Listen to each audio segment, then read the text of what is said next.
Hello everyone, this is Suraj. I am content creator by profession. Today we have a very special guest out here. Suraj is a chartered accountant by profession. He had a good bit of experience of working in Big Four, and in academics he was All India rank 1 in CPT. So in this video we are going to discuss with him a lot of questions. I have identified 5 very good questions which normally students do have. So let's begin it. Thank you so much for such a lovely introduction. Thank you so much Suraj for joining us. मैंने कुछ questions identify करे हैं जो students के normally होते हैं. मैं एक एक करके आपसे पूछूंगा and it would be our definite pleasure if you could answer all those questions. So पहला क्वेश्चन है, एक मंत्र अगर आपको बताना पड़े, वन मंत्र फॉर योर रैंक 1 और जनरली अगर रैंक लाना है तो क्या मंत्र आप सजेस्ट करोगे स्टूडेंट्स को? Well that's a nice question. जहां तक रैंक लाने की मंत्रा की बात है तो ऐसा कोई मंत्रा नहीं होता है. मेरे से ये क्वेश्चन पहले भी 1-2 बार पूछा गया है, बट ऐसा कोई मंत्रा नहीं होता है, कोई मेडिसिन नहीं है कि जो आपने ले लिया एंड उसका 2 डोज ले लिया, 3 डोज ले लिया and you get a rank. Only thing I can suggest is to focus on process. अगर आप जितना रैंक के बारे में सोचेंगे रैंक उतना ही दूर आपसे चला जाएगा. आप ये सोचने लगेंगे कि रैंक नहीं आएगा तो क्या होगा, what if this not happen and what if this happens. अगर ये सारे क्वेश्चन जितना आप अपने आप से करने लगते हो ना, तो आपका जो बीच का जो पार्ट है, जो आपका ड्यूरेशन है जिसपे आपको फोकस करना चाहिए, वो आप कहीं ना कहीं कंफ्यूज हो जाते हो, कहीं ना कहीं आप मिसलीड होते रहते हो. सो इट्स वेरी इंपॉर्टेंट कि आप प्रोसेस पे ज्यादा से ज्यादा फोकस्ड हो.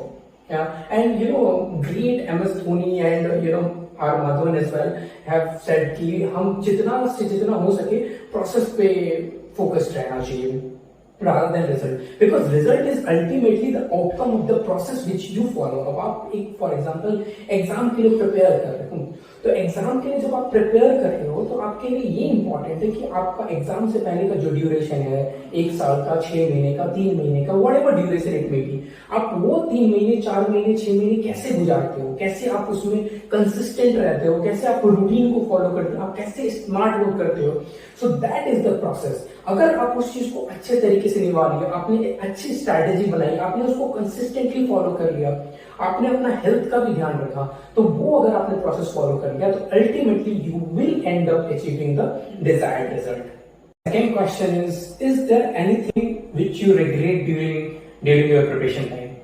Okay, if I have to point out one thing which I regret during my preparation time or when I was preparing for my CA examinations, तो that is pressure. मैं pressure बहुत लेता था इनिशियली, इतना pressure लेता था कि जिसके कारण I used to start thinking about the result. And वो एक्चुअली मैंने पहले क्वेश्चन में प्रिसाइजली बोला कि आपको रिजल्ट्स पे फोकस नहीं रहना है, क्योंकि अगर आप रिजल्ट पे फोकस होने लग जाते हो तो आप प्रेशर अननेसेसरी भी लेने लगते हो. सो आप इन्वाइट कर रहे हो अननेसेसरी का एनिमी जो आपने खुद से क्रिएट करा है. सो वो चीज एक चीज है जो मैंने लर्न करा over the period of time कि प्रेशर अननेसेसरी का नहीं लेना है, क्योंकि आप प्रेशर लेके कुछ भी 1% भी आप पॉजिटिव तो कर नहीं पाते हो, अननेसेसरी का एनिमी इनवाइट कर रहे हो. और वही चीज है कि I remember during my inter examination मुझे नींद नहीं आती थी, I couldn't eat, so all those things actually didn't help me. मैं एग्जामिनेशन में भी जाकर फोकस्ड नहीं रहता था, बिकॉज मैं अब कुछ खा के नहीं जा रहा हूँ, प्रॉपर स्लीप लेकर नहीं जा रहा हूँ, तो of course I was not 100%, even मतलब मैं 50% भी एग्जामिनेशन में नहीं रहता था present. So that is why one thing I definitely regret कि मैं अगर प्रेशर नहीं लेता, अगर मैं प्रॉपर स्लीप के साथ जाता, प्रॉपरली फोकस्ड रहता within that 3 hours of examination, तो मैं डेफिनेटली बहुत बेटर कर सकता था. Next question is how to revise before examination. Alright, how to revise before examination. तो मैं अपना रिवीजन पैटर्न बताता हूँ जो कि मैंने भी फॉलो करा और कहीं ना कहीं मैंने उसको डेवलप किया है over the period of time for suggesting to students. तो मैं प्रिपरेशन को 3 फेज में डिवाइड करता हूँ. ऑफ कोर्स एक बार आपने क्लासेस लिया होगा, चाहे आपने बेसिक स्कूलिंग वगैरह करा होगा, उसके बाद जब आप प्रॉपरली अपने आप को जो टाइम देते हो खुद से सेल्फ स्टडी का, तो उस पॉइंट इन टाइम में आपको अपना टाइम को 3 फेज में डिवाइड करना है. 1, डिटेल्ड रिवीजन. सो डिटेल रिवीजन में आप क्या करोगे, एक एक कॉन्सेप्ट को बहुत अच्छे से देखोगे, उससे रिलेटेड बहुत सारे क्वेश्चन सॉल्व करोगे, मतलब जितने भी आपके बुक्स में क्वेश्चन है उसको सॉल्व करोगे। अगर कुछ नोट्स बनाना है, कुछ किसी चीज को कंसाइज करना है तो उस पीरियड में आप करोगे। सो आप फर्स्ट रिवीजन में बहुत ज्यादा टाइम इन्वेस्ट करोगे, कॉन्सेप्ट को समझोगे, नोट्स बनाओगे, क्वेश्चन सॉल्व करोगे। अब क्वेश्चन जब आप सॉल्व कर रहे हो तो ये इंपॉर्टेंट बात क्या है कि आप क्वेश्चन को फिल्टर आउट भी करते जाओ, क्योंकि आप हमेशा 100% क्वेश्चन को नहीं सॉल्व कर पाओगे। तो you start marking questions which you need to see in the next time, जो आपको सॉल्व करना है। तो मैं कैसे करता था, मैं क्वेश्चंस को ऐसे कैटेगराइज कर लेता था। एक कैटेगरी होता था मस्ट डू, मतलब वो बहुत अच्छा क्वेश्चन है, बहुत टफ क्वेश्चन है और एग्जामिनेशन में आ भी सकता है। नेक्स्ट कैटेगरी होता था डू कैटेगरी, मतलब आपको ये करके जाना चाहिए, बहुत टफ तो नहीं है बट एग्जामिनेशन में आने का बहुत ज्यादा प्रोबेबिलिटी है। नेक्स्ट होता था सी कैटेगरी, मतलब वो एग्जामिनेशन में आने का तो प्रोबेबिलिटी है बट मैं उसको सॉल्व नहीं करूंगा, मतलब उसमें ज्यादा टाइम इन्वेस्ट करने की जरूरत नहीं, क्योंकि थोड़ा रिलेटिवली इजी है। And last category used to be ignore category, मतलब वो मैं नेक्स्ट टाइम देखूंगा ही, मतलब बिल्कुल वो क्वेश्चन आएगा, इग्नोर लिखा होगा, मैं छोड़ दूंगा। तो ये फर्स्ट फेज हो गया। सेकेंड फेज वुड बी, एक बार आपने फर्स्ट रिवीजन कर लिया तो सेकेंड रिवीजन में then you will actually think कि मैं एग्जामिनेशन देने वाला हूं। तो what you will do is, आप एक सब्जेक्ट उठाओगे और एक सब्जेक्ट के लिए 2 से 3 दिन 4 दिन, depending upon the volume of subject and कितना टाइम आपके पास है, वो डिपेंड करते करते आप एक रूटीन बनाओगे। अब वो 2-3 दिन पढ़ाई करके एक पर्टिकुलर सब्जेक्ट को आप उसका एक पेपर उठाओगे, मे बी वो पास्ट क्वेश्चन पेपर हो सकता है या फिर कोई मॉडल टेस्ट पेपर हो सकता है, उसको उठाकर आप उसको सॉल्व करोगे और उसको सेल्फ इवेलुएट करोगे कि आप उसमें कितना अच्छा परफॉर्म कर रहे हो, या फिर आपको कोई वीक एरिया है, कोई चैप्टर आपका वीक एरिया है, तो वो सब चीज आप उसमें आइडेंटिफाई करोगे। And last phase would be final countdown, मतलब आप देखोगे आपके पास जितना भी टाइम बचा है उसको आप डिवाइड कर दोगे for the number of subjects, और उसमें फिर आप फाइनली एक बार लुक थ्रू करोगे, जब आपका वीक एरिया है वो आइडेंटिफाई करके उसको कंप्लीट करोगे। So that will be the final countdown. So ये 3 लेवल का अगर आप प्रॉपरली रिवीजन कर लेते हो with all sort of discipline, तो ये सफिशिएंट होगा। अगला क्वेश्चन है, टाइम मैनेजमेंट एक बहुत इंपॉर्टेंट एस्पेक्ट होता है, तो उस पे टाइम पे कंट्रोल कैसे अचीव करें। ये बहुत ही अच्छा एक सवाल है कि टाइम मैनेजमेंट कैसे करना है, क्योंकि जितने भी कॉम्पिटिटिव एग्जामिनेशन होते हैं या फिर कोई भी कॉम्पिटिटिव कोई भी फील्ड हो फॉर दैट मैटर, उसमें टाइम मैनेजमेंट बहुत इंपॉर्टेंट हो जाता है।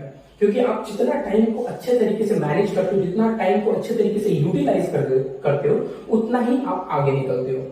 तो इसमें मेरा सिंपल टिप ये होगा कि आप टाइम को, जितना भी आप टाइम एलोकेट करते हो अपने काम के लिए during the day, for example 13 hours, 14 hours, 15 hours, आप उसको सब डिवाइड कर दो on the basis of priority.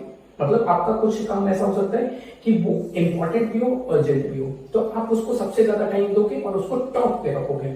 उसके बाद कुछ ऐसा काम होगा जो अर्जेंट हो बट नॉट इंपॉर्टेंट हो। ऑलराइट, थर्ड ऐसा काम हो सकता है जो अर्जेंट तो नहीं है बट इंपॉर्टेंट है, ठीक है, तो आप उसको तीसरा प्लेस दे दो। और चौथा काम ऐसा हो सकता है अर्जेंट भी नहीं है, इंपॉर्टेंट भी नहीं है, तो आप उसको बचे हुए टाइम दे सकते हो। So this is how you should divide your day. And you can definitely, अगर आप इसको कंसिस्टेंट बेसिस पे फॉलो कर पाए तो you can definitely get a good control of your time. So ये इंपॉर्टेंट है कि आप टाइम का कंट्रोल अगर आप ले पाओ, चार्ज ले पाए टाइम का, अपने डे का चार्ज ले पाए, तो वैसे ही आप फिर यू विल डू वंडर्स। और अगर आपको डिटेल्ड में जानना है कि टाइम मैनेजमेंट कैसे करना है, तो I have also made a video on time management, so you can visit the link and you can definitely learn time management in a more detailed manner. The very last question, how to get out of a bad phase. Again, I appreciate this question as well. बहुत अच्छा question है and I won't say कि मेरे पास इसका बहुत अच्छा answer होगा, चाहे एग्जैक्ट आंसर होगा, but I would definitely suggest कि जो भी आपका बैड फेज है, बैड फेज मेंटली हो सकता है या फिर बाय हार्ट आप बैड फेज में जा रहे हो। फिजिकल तो चलो, फिजिकली आप कोई तरीके से इंजर्ड हो, चाहे व्हाटएवर इट मे बी, उसका अपना ड्यूरेशन होता है, उसका अपना मेडिकल ट्रीटमेंट होता है। But when I talk about bad phase, I mean to say you are mentally और you are by heart you are not fit enough. तो उस टाइम पे एक इंपॉर्टेंट चीज होता है, दैट इज टाइम। मतलब उस जो फेज है उसमें टाइम देना बहुत इंपॉर्टेंट होता है, पेशेंस बहुत इंपॉर्टेंट होता है। यू नो भागवत गीता में भी लिखा हुआ है कि जो परिवर्तन है, जो चेंज है, वो कांस्टेंट है, मतलब परिवर्तन तो होगा ही होगा। सो वो एक लाइफ एक सर्कल है, आपको उस सर्कल में कुछ बैड फेज मिलेगा, कुछ बहुत ही अच्छा फेज मिलेगा। तो वो बैड फेज को अगर आपको निकाल कर गुड फेज में जाना है, तो वो आप उसका जो डिफाइंड ड्यूरेशन है उसको आपको झेलना पड़ेगा। तो आप उस ड्यूरेशन को कैसे झेलते हो, दैट इज वेरी इंपॉर्टेंट। अब ड्यूरेशन में आपको you know it's very important, you don't compare with your peer groups. मतलब आपका जो पीयर ग्रुप है जिनका अच्छा फेज चल रहा है, अगर आप उनसे कंपेयर करने लगे तो आपको डेफिनेटली ये फील होगा कि I am not doing well enough, मैं क्या कर रहा हूँ लाइफ में। और आपको बहुत सारे बैड थॉट्स आने लग जाएंगे, आप डिप्रेशन में चले जाओगे, you will start thinking about all those things, suicide etcetera. तो ये इंपॉर्टेंट है कि आप कंपेयर उस टाइम पे नहीं करो, आप बिल्कुल डिस्कनेक्ट हो जाओ, आपको जो अच्छा लगता है वो करो। एंड जितना हो सकता है जो आपका एक परमानेंट जो लॉन्ग टर्म गोल है उसमें जितना भी time, little time you can devote उतना ही दो, बट देते रहो, कॉन्स्टेंटली देते रहो। क्योंकि आप मान लो आपका ये बैड फेज ओवरकम करने में 1.5 साल लग रहा है, अब 1.5 साल में अपने वो जो छोटे छोटे हाफ एन आवर्स भी डेली बेसिस में अपने गोल के टुवर्ड्स जो लगाए होंगे ना, वो एक्यूमुलेट होकर आपको एंड में बहुत हेल्प करेगा। तो वो अगर आपको जब भी लगे कि आपको पूरे दिन में 1 घंटे भी आपको बेटर फील हो रहा है, तो आप अपने गोल की तरफ लगा लो। But do not bother, just wait and watch, ये वेटिंग गेम ही होता है।